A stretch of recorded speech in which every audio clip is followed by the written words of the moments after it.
It is 5 o'clock East African time on the dot, and I'd like us to go ahead and start. A very, very warm welcome to each and every one of you who is on this call. Let me say good morning, good afternoon, good evening, depending on where you may be. Let me just start by a little bit of housekeeping and say that we'll be very happy to have any questions that you might have as the discussion goes along. You can send it in the chat, or you could also send it in the Q&A so that we're able to see any questions you might have, and then the team will be able to answer them. My name is Elizabeth Bukusi, and I serve as the project director for the LEA-WH program that's going to be implemented by the Kenya Medical Research Institute in collaboration with the National Academy of Medicine. Now, on behalf of our two teams, I'm thrilled that we already have a number of you online. I can see now we have 24 people, and the number seems to keep growing.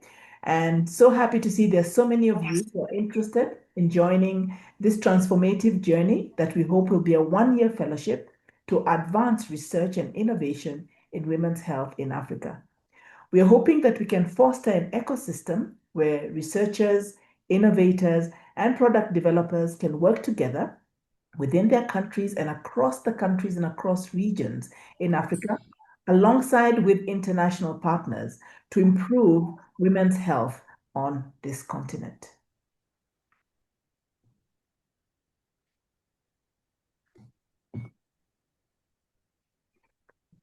Let me just share with you what we're hoping to cover within the next hour and hour. I have the privilege and pleasure of being the moderator for this session, and we're going to cover the topics that are listed above.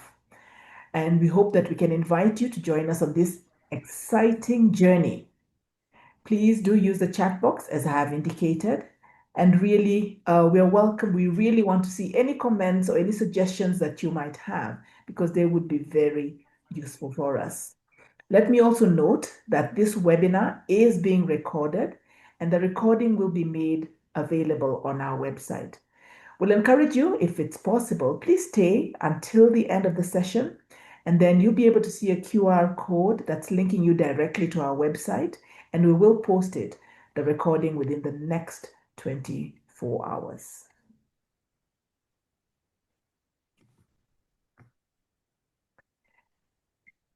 So let me tell you a little bit about who we are.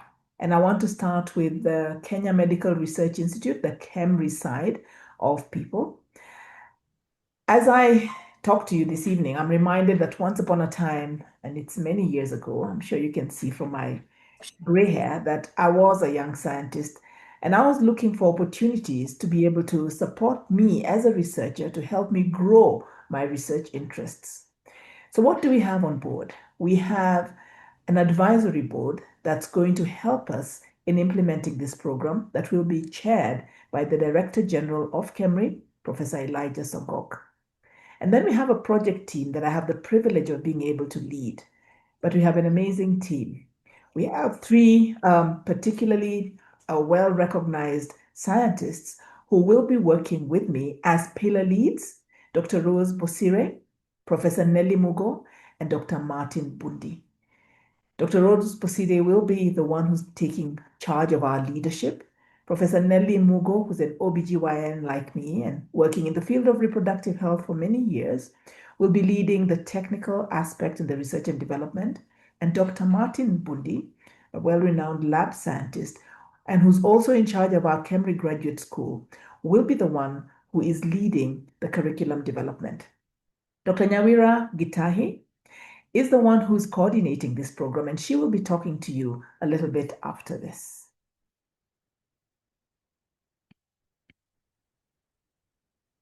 KEMRI is known, but let me tell you a little bit about KEMRI, the Kenya Medical Research Institute, and tell you a little bit about the LEA program. So what does LEA, L-E-A-W-H, stand for? The full name is the Leadership for Innovation and Excellence in Accelerating Research on Women's Health. In Kiswahili or Swahili, one of the languages that's spoken commonly in East Africa, LEA means to raise or to grow or to nurture. This really reflects the spirit of this project, which aims to grow the next generation of leaders, researchers, product innovators, and developers for improving health of women in Africa. This project is hosted at KEMRI, which was established in 1979 and is Kenya's national leading institution for research in human health. KEMRI also has a graduate school which offers postgraduate training in health-related courses. And the graduate school is going to be the host for this specific program.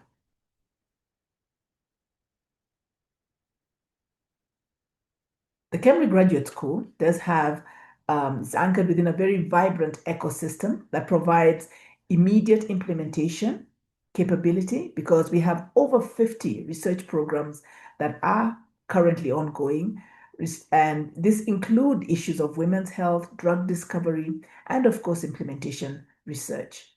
This gives fellows immediate access to mentors, ongoing research projects, and also experienced scientists who can provide mentorship for them. The KEMRI Graduate School, as I said, provides not just postgraduate studies in terms of postgraduate diplomas and certificate courses, but masters, doctorates, and also postdoctorate training.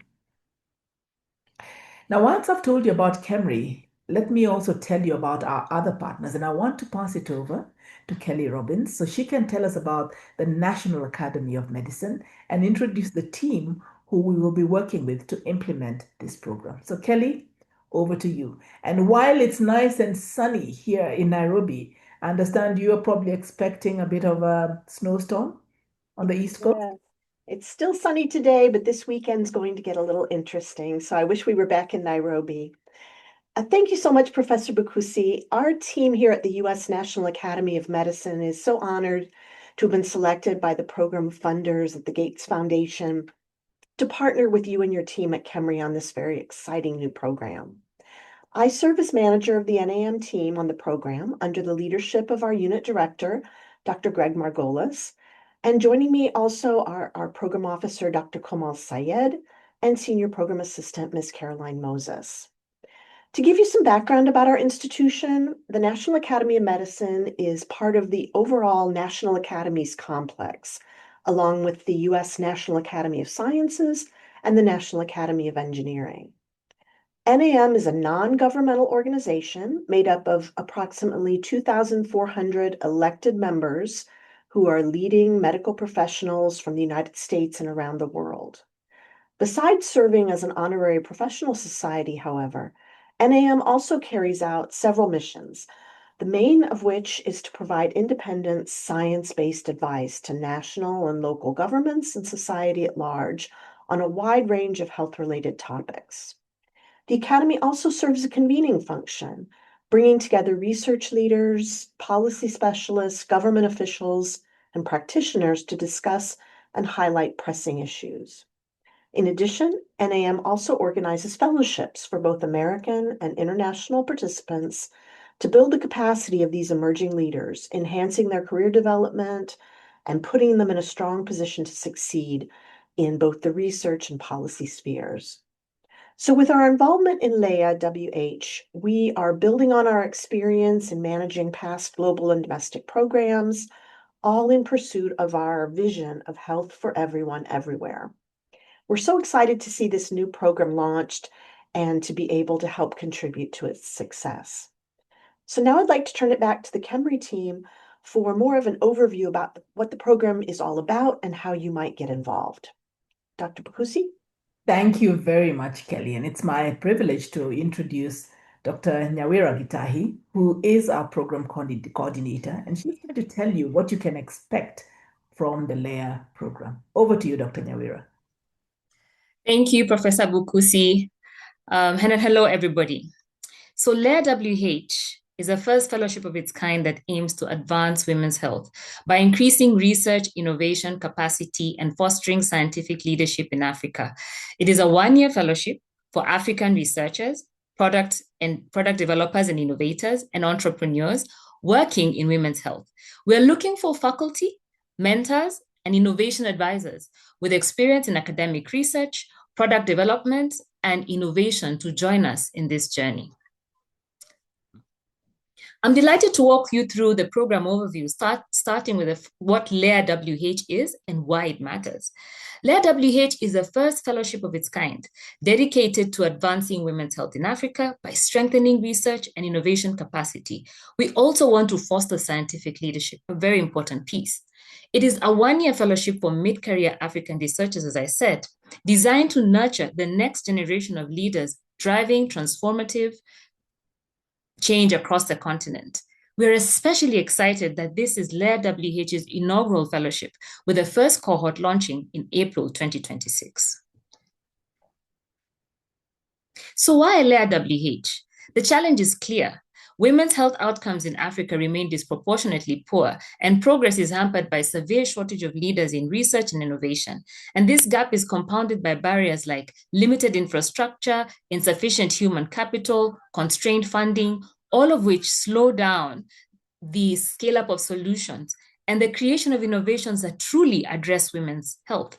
So the solution of LEA Health is both bold and local. We need contextually appropriate solutions that truly fit our settings. Advances from elsewhere are useful, but they're often not replicable here. LEA-WH is building more than a fellowship. We want to build an ecosystem where expert researchers and innovators come together, collaborate, and drive women's health forward. The purpose of LEA-WH is to advance women's health by building research, innovation capacity, and fostering scientific leadership in African countries. We aim to transform 60 mid-career researchers and innovators into independent leaders capable of establishing research programs and product development initiatives in women's health over the next 3 years. These will be 20 fellows per year. Next slide. While there are several problems that affect women's health, this fellowship will focus on those that are high burden, under-researched, under-resourced, and those that cause significant morbidity and mortality for women.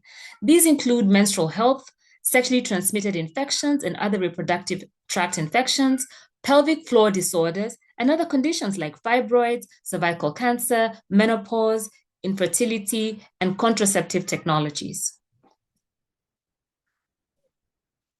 Through our unique dual-track model, I'll tell you a little bit about what LEA-WH aims to build in capacity for cutting-edge scientific research. We hope that this model encourages cross-pollination and interdisciplinary engagement across the tracks, supplemented by mentorship from seasoned international researchers and innovation experts, such as yourselves, and we welcome you to send your applications and join us in shaping the next generation of WH research and innovation leaders in Africa. So the question is, how are we going to achieve this? Well, this illustration summarizes a bit of our strategy for the long-term sustainability, highlighting self-sustaining mechanisms that extend beyond the initial 3-year fellowship period and ensure that we answer the right questions and ensure lasting program impact. So first, we have the annual network incubation strategy. These are structured peer learning circles, intensive alumni integration, network expansion, network sustainability. Secondly, we will hold an annual Science X Africa Summit, an ambitious forum that is going to have 150 plus fellows, alumni, policymakers, industry representatives, and innovators. We are going to showcase tangible outputs, innovation challenges, as well as a very, very important policy engagement.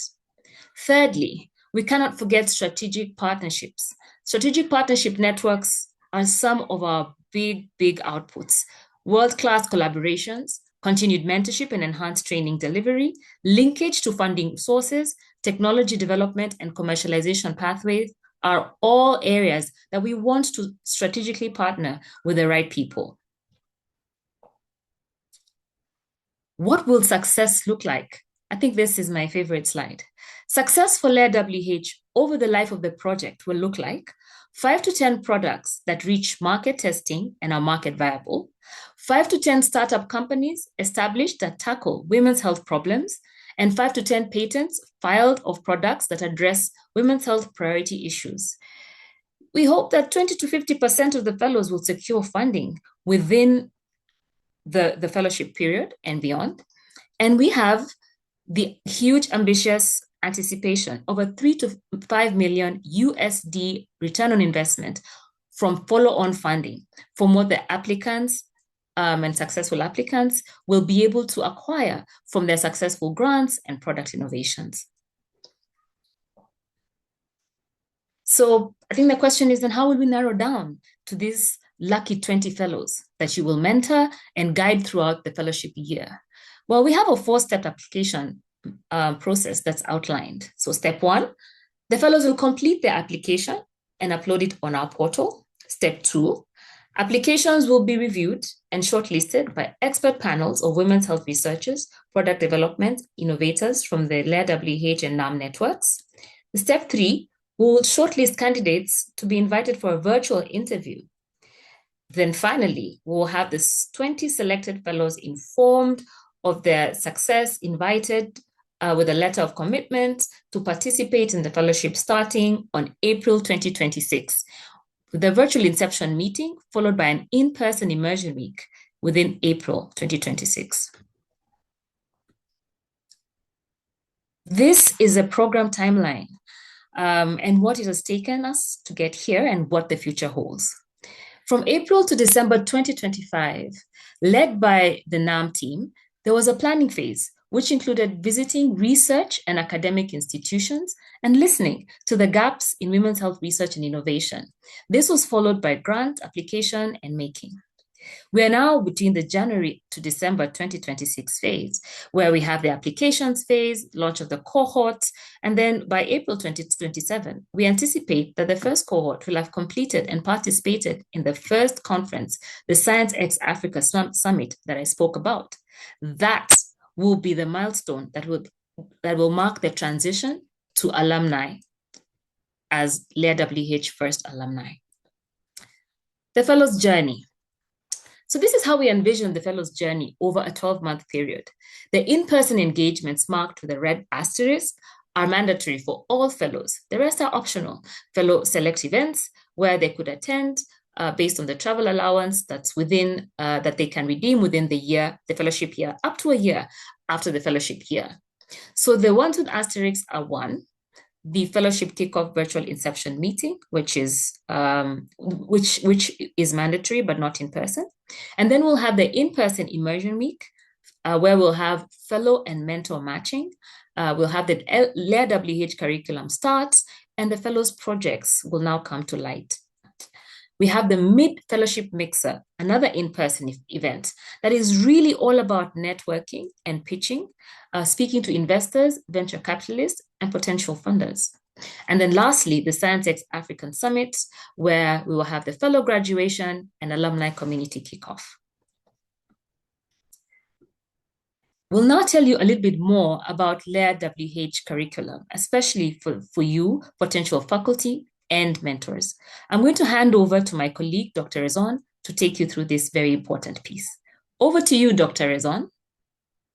Thank you very much, Dr. Nawira, and the colleagues who spoke before me, and welcome everybody.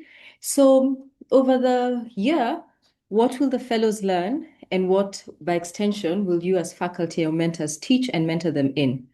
So this curriculum is divided into 3, 70% of which is research and product development, 15% will be on the women's health technical issues, and 15% will be on the leadership training. This is to be able to equip the leaders that the fellows that we are training to actually be successful leaders in the health spaces where they serve. So this is a high-level breakdown of the curriculum. So the 480-hour curriculum that will be delivered over the year is a competency-based curriculum, which means that at the end of the fellowship, the fellows who are successful will have to show that they've acquired the requisite knowledge, skills, and attitudes to demonstrate the competency required depending on the track that they have. Over the time that they have, this is how the breakdown will be. The 70% of the R&D works out to 336 hours, and then 72 hours, which is 15% for women's health, and then 15% for leadership development, respectively. The research development and innovation arm is further divided into 2 tracks.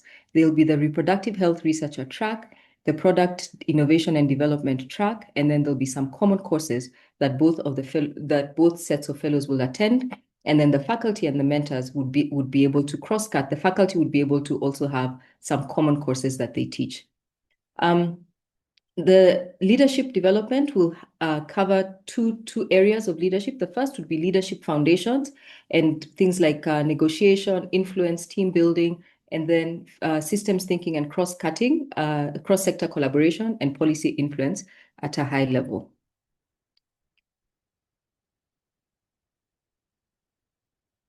Then this is the contact time of the fellows. We're asking the fellows to be able to dedicate at least 1.5 days per week, which is 12 hours per week over the year.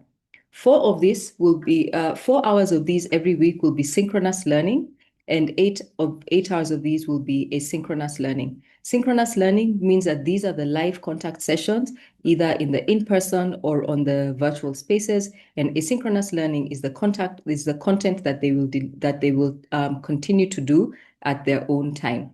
So in terms of the ways in which this training will be delivered, we'll be having virtual engagements where you as faculty would do either a live or a recorded session. You could also have a live masterclass session, a fireside chat, the innovation immersions that Dr. Nyawera mentioned. You could facilitate case discussions. We'll be asking them to do group assignments. You could listen to fellow presentations, project assignments, pitch preparations, and pitch meetings. In addition, all of this training and this teaching and learning will be supported on an LMIS at the KEMRI Graduate School. So you could also participate in the discussion fora on the e-learning platform.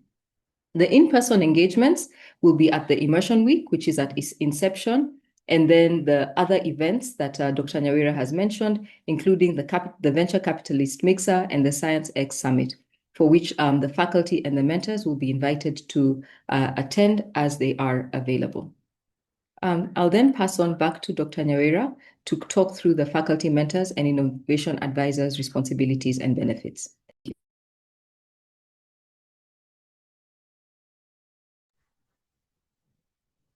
Thank you, Dr. Rezon. So, what are the faculty mentors and innovation advisors' responsibilities and benefits? The faculty roles. We anticipate that the faculty will facilitate lectures and specialized training based on the scholars track, see the dual track. They will also ensure that they contribute to curriculum design and learning and review, and also create asynchronous learning materials. They will also give feedback on the program for future refinement. And for the mentors, we hope that they will be able to identify opportunities for scholars, for example, innovation, translation, or grants. And this will take place through one-to-one scheduled mentorship.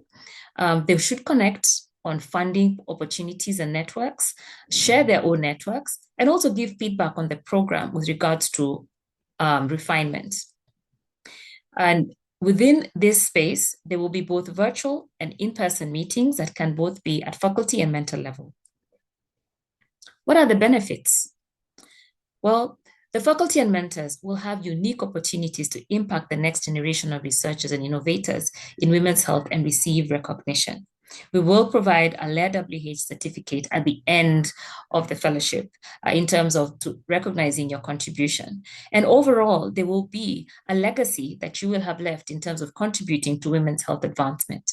For the mentors, training for mentors by the NAM team will also take place, taking us all through an essential module that will talk about communication, engagements, and being responsive to our mentees. We appreciate that mentorship may come easy to some, but sometimes it's important to upskill ourselves.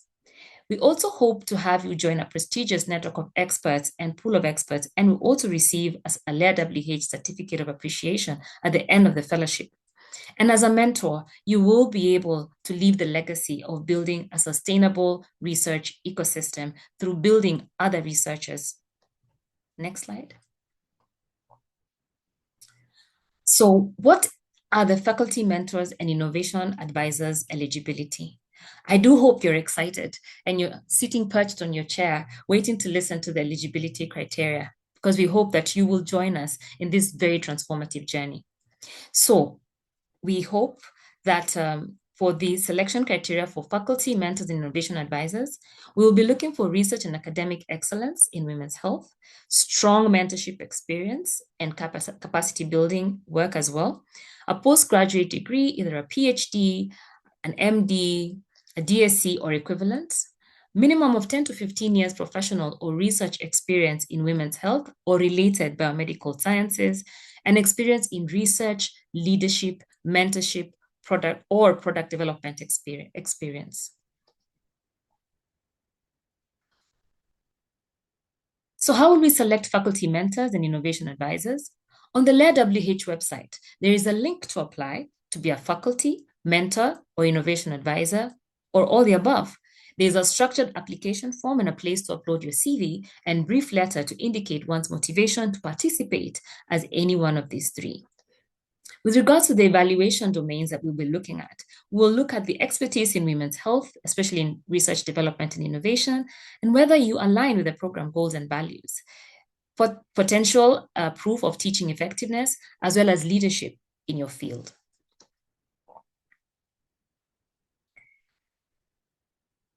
Usually for the professional expertise and credibility for mentors, we will be on the lookout for a track record in women's research, development, and innovation of more than 5 years as a high-performance leader. We will also want to identify the mentorship experience and adaptability, especially the evidence of leading a team. Thirdly, we want to understand emotional intelligence and communication skills, which are critical in the ability to connect with diverse mentees from all over the continent. And lastly, we will also want to understand your alignment with the program goals and values, that is, your commitment to advancing women's health in Africa. Please note that a critical area to look out for and to also reflect upon as a potential faculty and mentor is your availability over the period of time of the fellowship, your reliability to hold 1 hour a month per mentee sessions. At most, we will match only 1 to 3 mentees per mentor. Mentors will submit their applications online through the LEA-WH portal, and these applications will be reviewed by experts at the next stage. And these experts will consist of a joint expert panel of both NAM and KEMRI teams. Then, at stage 3, after selecting fellows and understanding their profiles, the LEA-WH technical team will then match you and them according to their women's health technical areas of expertise and ensure that we have looked at our constituted pool of WH research mentors and WH innovation experts who will now form the pool which will ensure that the matching takes place appropriately. Lastly, the selected team of mentors on faculty and innovation advisors will be taken through our onboarding process, including training, especially for the mentors. I'm going to hand over to Professor Bukusi, who will then hand over to the NAM team. Over to you, Professor Bukusi. Thank you very much, Dr. Maria. And I hope that if there are any questions that you have, that you can type them in the chat or in the Q&A so that we're able to answer them. NAM has a lot of experience in mentorship, and I think Kelly was talking about this, just how many different fellowships and the different mentors that they have had, and recognizing that they have mentors not just from the US, but globally. I think NAM is very well placed to be able to think about not just supporting, but initiating mentorship opportunities and training. So Kelly, please tell us a bit more about the mentorship training that NAM has had and the one that we hope to be able to implement in LEA-WH. Thanks very much, Professor Bukusi.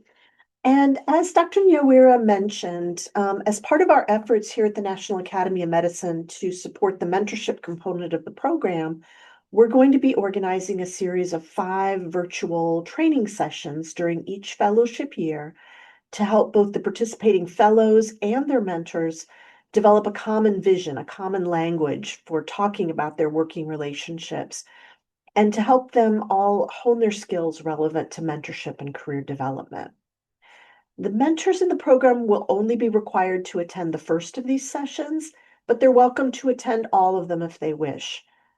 The first the required training will be a mentorship overview. This will focus on mentorship best practices, expectations for the program, goal setting, and use of the online platform that we'll be providing as a space for the fellows and their mentors to work together and track their progress. The second module will be negotiation and advocacy skills. This training will focus on things like strategies for negotiating budgets, resources, salaries, advocating for your research priorities and leadership roles, strengthening your communications in your work, and navigating institutional dynamics and politics with clarity and influence. The third module, managing upwards and leading downwards, building effective relationships across all levels. This training will equip the scholars and their mentors with the skills to navigate relationships with supervisors and also lead more junior team members through clear communications and strategic influencing. We do hope that the fellows will go out of their fellowship year to go on to become mentors of their own more junior colleagues after they get through our program. Module 4, Strategic Career Development for Mid-Career Researchers. This training will be very practical on leveraging opportunities for mentorship, sponsorship, collaboration, how to manage your online presence, improve your visibility for both yourself and your research topics to increase your opportunities for funding and other aspects of long-term career growth. And finally, professional and family life balance. This will, again, be a practically oriented training on strategies to balance your work responsibilities with your personal and family life and enhance your overall well-being and productivity and your long-term career stability. We don't want to see people having to leave the field just because the demands on their time and energy became overwhelming. So the training will empower scholars to set boundaries, manage their time effectively, and leverage support systems. As I mentioned, these 5 proposed sessions will all be held virtually at intervals throughout the cohort year, and those who complete it, both fellows and mentors, would receive certificates signed by KEMRI and NAM after they complete the series. So we hope this will be a little extra added benefit besides the benefits you would gain just from working with the wonderful fellows we expect to be in the program. They'll enrich your career development, your research program, but also we hope to give you the opportunity as mentors to learn a little bit through these virtual training sessions we would put on. So now back to KEMRI with more information on how you can apply to serve as a faculty member, mentor, or both. Thank you very much, Kelly. I really hope that those of you who are online and listening are eager to hear what can you do if you haven't already started applying. How can you apply to be a mentor or to be a faculty person for the LEA-WH? Dr. Nyawira, take it away. Thank you, Prof. Bukusi, and thank you, Kelly. It really is an exciting mentorship training, and I'm sure it's really riled up some curiosity and some excitement. So we are here at the best part. How do I get there and how do I apply? The application requirements have been simplified. Just complete the LEA-WH online application form, which is on the portal that's on our website, and then submit a letter of intent, which is really just a letter that outlines your motivation and your experience and your areas of expertise. Upload your CV in whatever format. Please provide a proof of your terminal degree, and then upload any relevant supporting documents.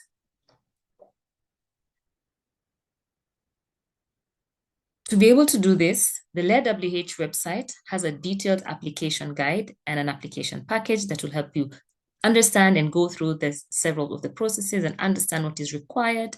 Please create an account and then follow the instructions. As simple as that, and upload your relevant documents and submit by the deadline.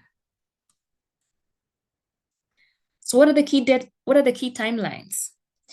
On the 13th of January, we opened the portal for applications to start for faculty and mentors. On the 6th of February, the applications close. And then we will have faculty onboarding and orientation on the 24th of February.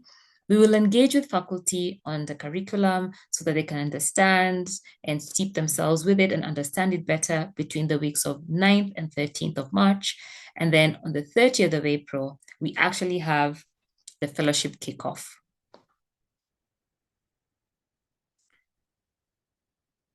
Thank you very much. I'm going to hand over to our wonderful moderator, Professor Elizabeth Bukusi. Please join us on this transformative journey as potential faculty and mentors, and we look forward to seeing your applications. Thank you very much. Thank you very much. A really big thank you to all our presenters for your insightful presentation. And thank you everybody who is online and has been listening to us so keenly. We haven't actually seen any chats in the question and answer or anything in the chat. So I'm wondering perhaps if you'd like to raise your hand, if your question is one that you're thinking it's hard to type it and I'd rather just ask it. If you raise your hand, then I'll ask the host to unmute you, and then you'll get an opportunity to ask your question out loud, and then we'll try and see who the best person is who can answer that question. So if you do have a question, but you haven't been able to type it either in the chat or in the Q&A, if you'd kindly raise your hand, then the host will be able to see who's raising their hand. They'll be able to unmute you, and you'll be able to ask.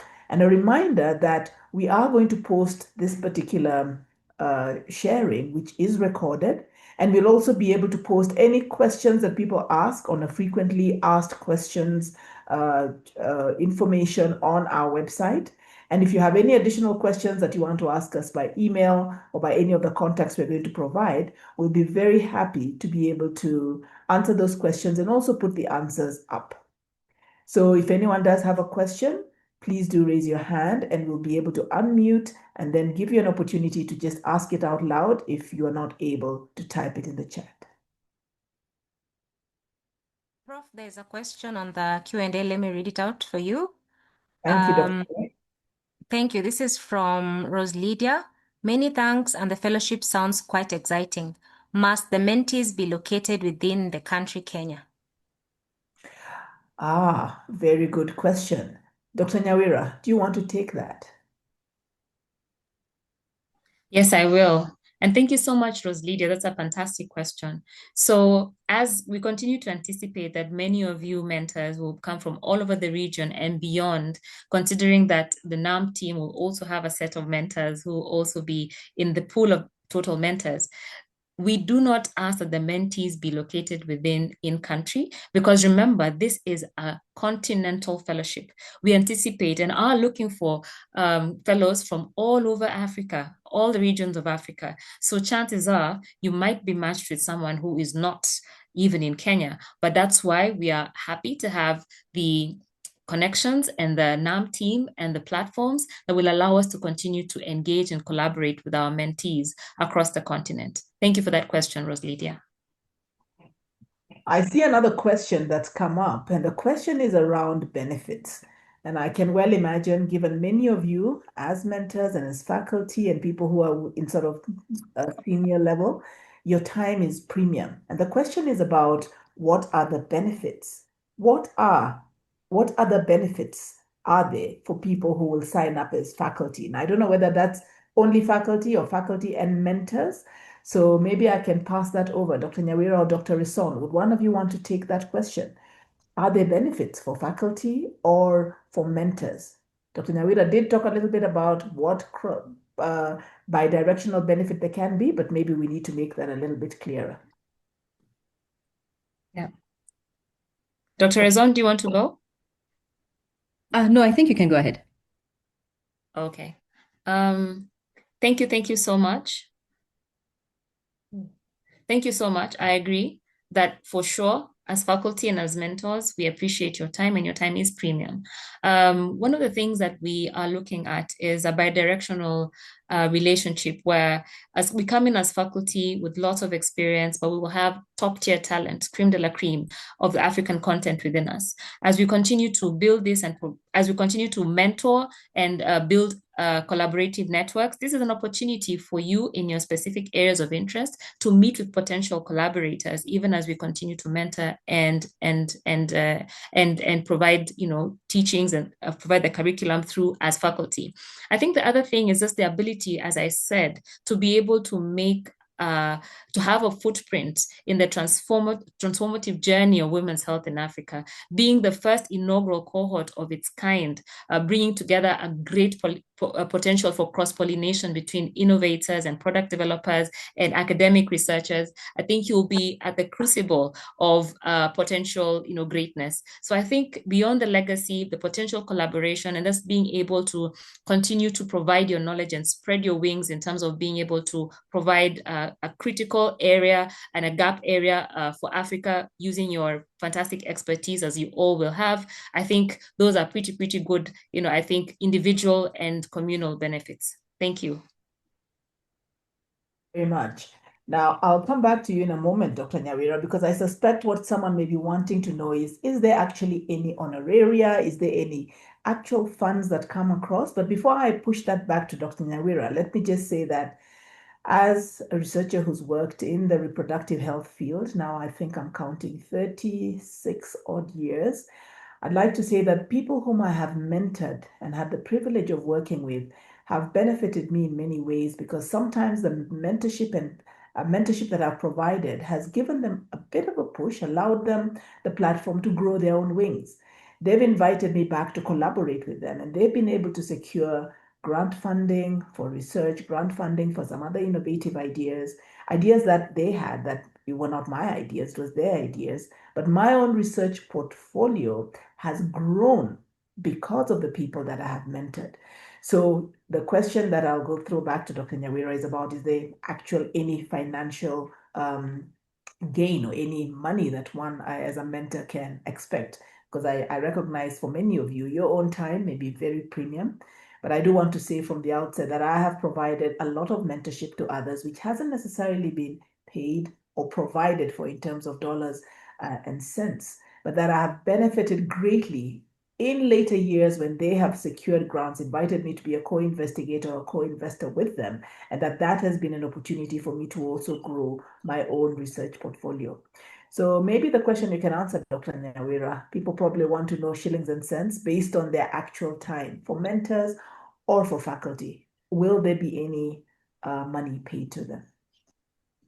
Thank you, Prof. Bukusi. And the short answer to the question is we shall not have something that's commensurate to your time in terms of the time you take as faculty or as mentors. We will give something we're calling an honorarium. It's really more to cater for your internet costs at the very least, 500 USD per year, nothing major, but really we are hoping that the experience will be so rewarding for you, even as Prof. Bukusi has mentioned, in terms of being able to grow your portfolio and your networks.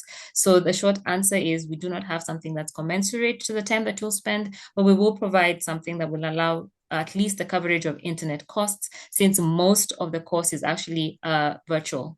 Thank you. Which takes me to another question that has been asked, and Dr. Resona, I'll throw this one to you. The question is, what does the fellowship schedule actually look like? Are we talking about, is it a fully virtual or is it hybrid? What do we expect? Great, thanks. So that's an excellent question. We are really looking at having innovative ways of delivering the content. So the lectures will be delivered on the learning management platform. It's a Moodle-based platform for those who may have used Moodle. This is hosted by the Cambridge Graduate School, so we'll have a dedicated portal for this for the LEA-WH Fellowship. So depending on the lectures, they may be recorded live and they may be recorded and uploaded for review, and then some may also be offered live. Most of the content is delivered virtually, either through recorded lectures or through the through the discussion fora. And it is only at the in-person sessions that we mentioned, where at the immersion, we will encourage the mentors who are based in Kenya to be able to come and meet the potential mentees. And then for some of what we are calling fireside chats, those may also be in person, but the majority of it would be delivered virtually. We will be, in terms of how that builds out in a schedule for the live lectures, it will be up to 4 hours a week. But that won't fall on one faculty member. It will be based on the schedule, and then 70% of that will be R&D, 15% will be leadership, and 15% will be women's health technical. So the content will be delivered in that, will be distributed in that way. Thanks, Dr. Bukusi. Back to you. Thank you very much. Which brings me to a question that maybe it would be interesting to hear from Kelly about some of the mentorship work that they do, because I believe a lot of the mentorship that happens within the National Academy of Medicine is also very voluntary. People wanting to give back to others when they have reached sort of the peak or reached high levels of proficiency. And I think one of the benefits, and Kelly, I'll pass this over to you so you can just tell us what that looks like. But one of the benefits that I think any mentors coming onto this program will have, if you're co-mentoring with someone from the National Academy of Medicine, you are going to form new relationships and new partnerships. Some of my richest relationships and some of the best collaborations I have had have been across the continent, from here to other places, just because of where funding has been available, who's been willing to fund some of the work. And those networks have really been beneficial for me. Kelly, maybe you can tell us a little bit about your mentorship programs and how they run. Yes, thanks very much. As I mentioned, we have both domestic U.S. Fellowship mentorship programs and international. And the ones that I'm most familiar with, the other international programs, as an example, the ones that we do with Hong Kong, these are fellows that work, they are selected, they are embedded in the work of National Academies projects, and we also assign them an NAM member as a mentor. And it is just wonderful to see as those relationships build. And the NAM members also get really engaged and excited. Often joint publications will arise from those relationships. And it's something that our members are, as busy as they are, they're eager to do. And in fact, to become a member of the National Academy of Medicine, they have to agree to serve whenever possible if asked. So we usually have no problem getting engagement from the mentors. And as Professor Elizabeth said, we're going to be doing sort of a parallel mentorship. So KEMRI will be selecting through this application-based mechanism that they've described. They'll be selecting mentors on mainly the African side, closely matched to the technical specialties of the fellows. On our side, we'll be selecting mentors mainly from amongst our National Academy of Medicine members who will focus more on the bigger picture aspects. They'll still be women's health researchers, but they'll also be providing more career development guidance and leadership, communication skills, things like that. So we think it's a great opportunity to have these two parallel tracks, but they'll be sharing the same online platform to work together. And as I mentioned earlier, the common training that would be provided. So we're really looking forward to when we get to the point when we're able to get the mentors up and running. So I hope that answered your question, Professor Elizabeth. Yes, absolutely. That answers that particular question. And then what you just said, and as you've said, a lot of science, I think, is about, and I'm a medical doctor, and I know a lot of the training that we had was about you learn one, you do one, and you teach one. So there's a lot of paying back, not paying it forward, paying it back, whichever way you want to look at it, that part of our responsibility is just what do we do for the next generation? Sometimes, hopefully, there is a benefit that comes in directly in terms of remuneration, but often the benefits are intangible and they can be in very many different directions and very many opportunities. This is not to say the time isn't valuable. The time is absolutely valuable. And recognizing that your time is premium. And probably if we were to try and say we will try and match up your time with a payment that matches your actual expertise, that would probably be a very tall order. So that just like people will do a lot of reviews for publications, a lot of reviews when it comes to questions of granting, grant funding, or grant awarding. Any token that one gets is rarely ever commensurate with the actual amount that your time is worth. So that's sort of the basis that we are using this on. Dr. Nyawira, I don't know if you want to add any other clarification before I perhaps look at any last questions. And I think there's a hand that is up that we may want to give that individual an opportunity just to speak up and ask their question. Yes, Prof. I was going to ask, I think Seth Bloom to maybe speak up and ask the question. Yes, thank you very much. This is a very, very exciting program, and I think parts of my question have just been answered about the mentorship structure. But a couple things I wanted to clarify was first, I may have misunderstood this earlier. It does sound like there are potential opportunities for both the fellows or scholars in the program to meet up, and then possibly the mentors. And just to clarify, would that, if those meetings I assume would be in Nairobi, but would that be a situation where even for the mentors, travel would be supported, just because otherwise it might be a bit tricky? And then the other question I have is, for those of us who would probably be mentoring more with a research focus, are there mechanisms by which our mentees, if they're doing well and so on, might have access to like seed funding either through this program or kind of through the Gates Foundation, which I know is helping to fund it, as they progress through their mentorship and develop their ideas for their research projects?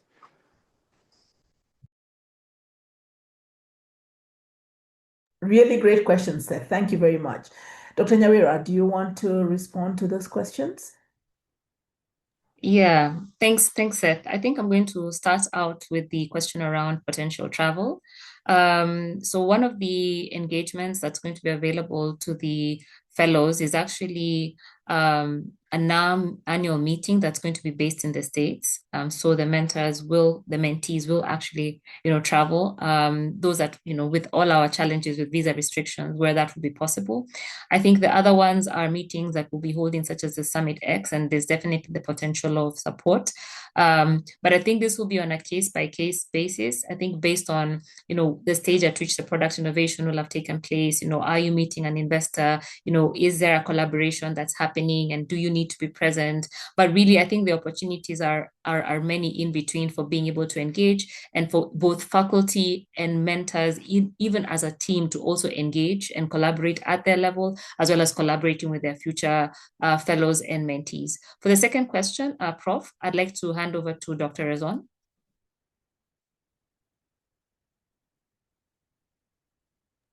Go ahead. The second one was around engagements like travel. I think, Dr. Nyawira, you've already answered that. Yes, the question on travel, I've answered that one. There was another one about collaborative, I think, and research. Seth, your hand is up again. Could you clarify your second question? Yeah. Yes, my question was whether, as at least for the research-focused fellows, as ideas develop hopefully are developed during the course of the program, are there going to be opportunities for the mentees? I mean, I suppose plus or minus their mentors, but especially for the mentees to have access to like seed research funding, either through this program directly or possibly through the Gates Foundation, to try to seed and kind of further found the research ideas they may develop as part of the program. Yeah, sure. Thanks. Dr. Nyawira, do you want to take it, or shall I? You can. Please go ahead. Thanks, Seth. And yeah, that's an excellent question. So uniquely, we're actually not providing seed funding for the research. One of the objectives of this fellowship is to be able to get catalytic funding. So in the grant making process, this is one of the things that was clarified, is that we won't be having funds for being able to provide them, X thousand to be able to start their research project.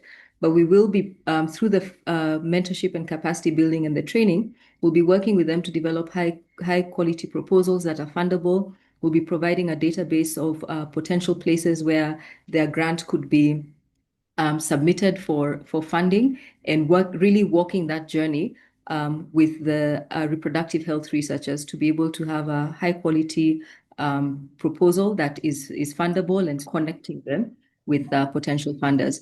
We also want to utilize the mixers and these other opportunities for interaction to connect them to funders that would be a good fit for whatever their research idea is. I don't know, Seth, if that answers your question. Yes, I think it does very well. I mean, I guess the other question, just thinking about as a mentoring approach, is that, especially based on what you've just said, I mean, I think my understanding of the use of the word mentor here is that it's really kind of about professional and career development mentorship officially, not a formal research mentorship role. But in other words, if the relationship turns into such that the seed funding would work into a collaborative mentorship, that wouldn't be regarded as inappropriate. In other words, like a collaborative research project with the mentor or something, accelerate the chances of getting funding. Just trying to kind of triangulate what role the mentors could have for researchers. Yeah, absolutely. That and part of one of the objectives that Dr. Nyawira mentioned is really beginning to change the ecosystem for how research works, getting the techies and the academics to work together, the reproductive health researchers to have access to senior colleagues who can help them along their journey, really just to help people leapfrog in their careers. So absolutely. If there's funding that you can connect a mentee to, that would be very welcome. Thank you very much, Seth. We really appreciate the questions that you've asked. And it's about not giving people fish, but teaching them how to fish. I think that is the goal, that we are not just providing something that they can sort of take and swallow, but something that they can use, the skills, the training, the networks, the opportunities, allowing them, the opportunity to travel, to meet with mentors, to meet with funders, to meet with venture capitalists, and that is what will kickstart. I know as a seasoned researcher, and those of you who are here, that you know that even in the short period of time one is mentoring someone, in a year is not adequate time to really push the envelope forward and to get something germinating and growing. But if you do put the right things in place, that then, like bamboo shoots that I understand, some types of bamboo that you plant for a long time and you water them for a long period of time before they start growing. But when they start growing, they truly blossom and just outgrow anything that you might have imagined. So I want to respect your time. I've got 3 minutes left. We had said we would take an hour, and your time is valuable, and I do not want to go past time. So you can scan this. You can be able to drop us a WhatsApp text and email us or visit us on our website, and that will be an opportunity for you to be able to communicate with us. And we are really looking forward to be able to engaging with some of you. And if you have any additional questions, please feel free to ask questions. If you have any challenges in the application process, please go ahead and ask.